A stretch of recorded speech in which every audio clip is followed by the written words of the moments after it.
Olá, eu sou o Diego Toledo e você está ouvindo o podcast Ficha Criminal, uma produção do UOL que revisita a trajetória de criminosos que marcaram época na história recente do Brasil.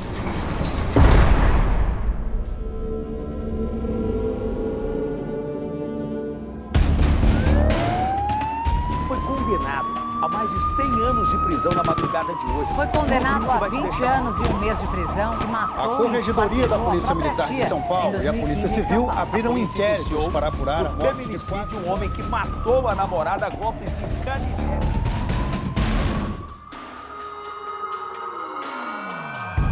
E a personagem deste episódio é Georgina de Freitas, a ex-advogada que ficou conhecida como uma das responsáveis pelo maior esquema de fraude já descoberto contra a Previdência Social no Brasil. A ficha criminal da Georgina inclui formação de quadrilha e crime de peculato.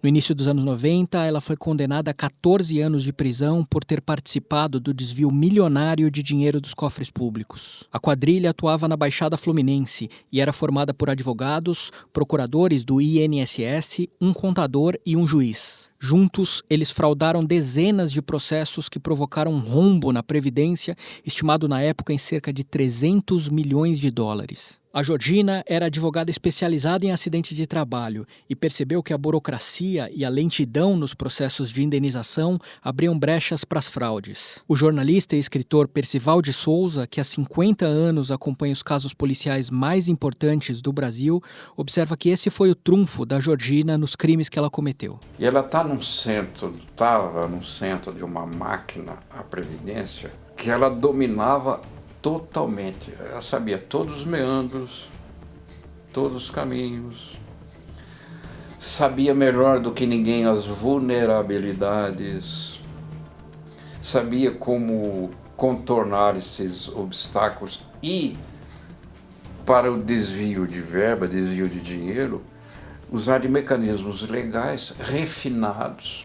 Os crimes da quadrilha da Georgina foram cometidos entre 1990 e 1991. Tirando proveito da hiperinflação da época, que chegava a 80% ao mês, os fraudadores manipulavam os cálculos de juros e correção monetária para pedir indenizações milionárias. Em alguns casos, os supostos beneficiários nem ficavam sabendo que receberiam esse dinheiro. O contador, os procuradores do INSS e o juiz, envolvidos no esquema, chancelavam e autorizavam os processos fraudulentos. O golpe foi descoberto pela Justiça do Rio em abril de 1991 e o caso veio a público em uma reportagem no Jornal Nacional da TV Globo. Mais um escândalo da Previdência do Rio. A Justiça consegue provas da existência de uma máfia de advogados que recebem indenizações milionárias e não dá o dinheiro aos segurados do INSS.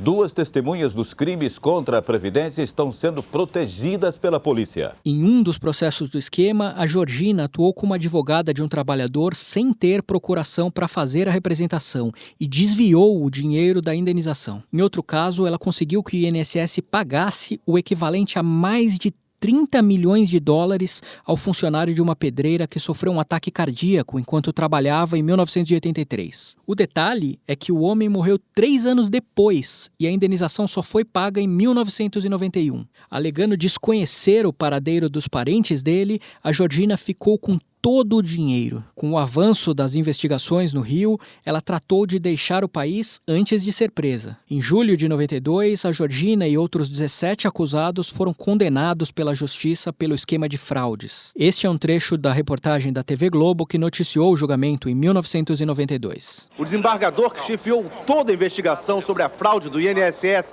na Baixada Fluminense é o relator do julgamento. Lilton Dorestes comparou a quadrilha do INSS com a máfia italiana. Disse que a quadrilha atuou durante 1 ano e 5 meses, de outubro de 1989 a março do ano passado. Pelas contas da Justiça, divulgadas hoje, a quadrilha roubou o equivalente a 1 trilhão e 200 bilhões de cruzeiros. Os desembargadores criticaram duramente a direção do INSS, que por omissão ou má-fé não combateu o roubo. Mas a essa altura, a Georgina já era uma fugitiva, e assim ficou por 5 anos. Primeiro em Miami e depois na Nicarágua e na Costa Rica. A foto da advogada foi parar na lista de procurados da Interpol e, para não ser reconhecida, ela passou por cirurgias plásticas. Condenada em 92, a Georgina só foi reaparecer para os brasileiros em 1997. Encontrada pelo jornalista Roberto Cabrini, então na TV Globo, ela surgiu na televisão com um novo rosto. Na entrevista, concedida na capital costarriquenha, San José, a fraudadora da Previdência dizia que temia pela própria vida e queria se entregar para a polícia. Por que a senhora decidiu fugir? Porque eu vivia com medo, porque eu tinha ameaças de sequestro dos meus filhos, as minhas ameaças de morte. Onde que está esse dinheiro? 85% desse dinheiro não está na mão dos advogados. Na mão de quem? 85% desse dinheiro está distribuído dentro do próprio INSS. Ficha Criminal volta já. Os podcasts do UOL estão disponíveis em todas as plataformas. Você pode ver a lista desses programas em uol.com.br/podcasts. Recebe salário, faz transferência, pagamento, recarga de celular e até empréstimo, tudo sem taxa.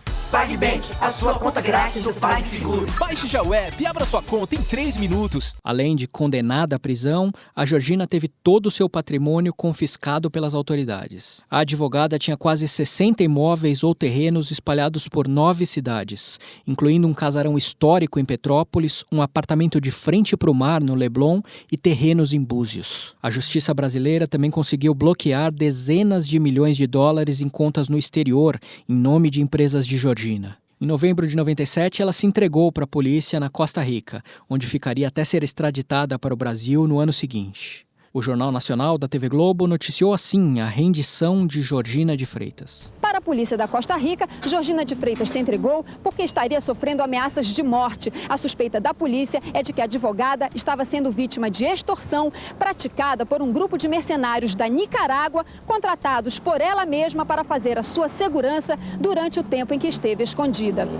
Com o acordo de extradição com a Costa Rica, a Georgina teve a pena reduzida de 14 para 12 anos de prisão. Enquanto cumpria a sentença no Rio, ela chegou a ganhar o apelido de Prefeitinha por conta do papel que exercia como mediadora entre as presas e a direção do presídio. A Georgina também participou da criação de um jornal das detentas e foi uma das incentivadoras de um concurso de beleza entre as presas. Em 2001, o registro profissional dela foi cassado pela Ordem dos Advogados do Brasil. E em 2010, a Justiça condenou a fraudadora do INSS a devolver 200 milhões de reais aos cofres públicos. A Georgina deixou a prisão no final da pena, também em 2010.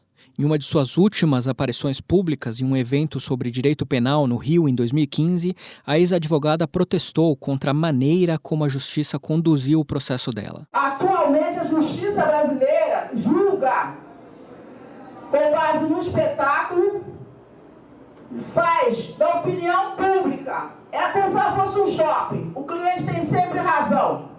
Então, ela faz da opinião pública, ela faz da mídia o seu melhor auditório. E a conta disso, gente, vocês não têm noção da repercussão dos processos. Eu não estou aqui fazendo pedido, eu acho que tem que punir. Errou? Tem que punir em que sentido? Mas com as garantias que o Estado Democrático de Direito dá e determina. O Ficha Criminal entrou em contato com o advogado da Georgina de Freitas para pedir uma entrevista com ela. O advogado informou que não existe mais nenhum processo judicial em andamento envolvendo o caso de Georgina, que ela já quitou sua dívida com a justiça e que não tem interesse em falar com a imprensa. Hoje, com mais de 70 anos de idade, a Georgina de Freitas mora em Nova Iguaçu, na Baixada Fluminense. Pessoas próximas dizem que ela passou por dificuldades depois de perder o patrimônio que conquistou com o dinheiro dos crimes que cometeu. Quase 30 anos depois do escândalo da Previdência, a Georgina de Freitas está livre. Mas provavelmente ela jamais vai deixar de ser conhecida como a fraudadora do INSS.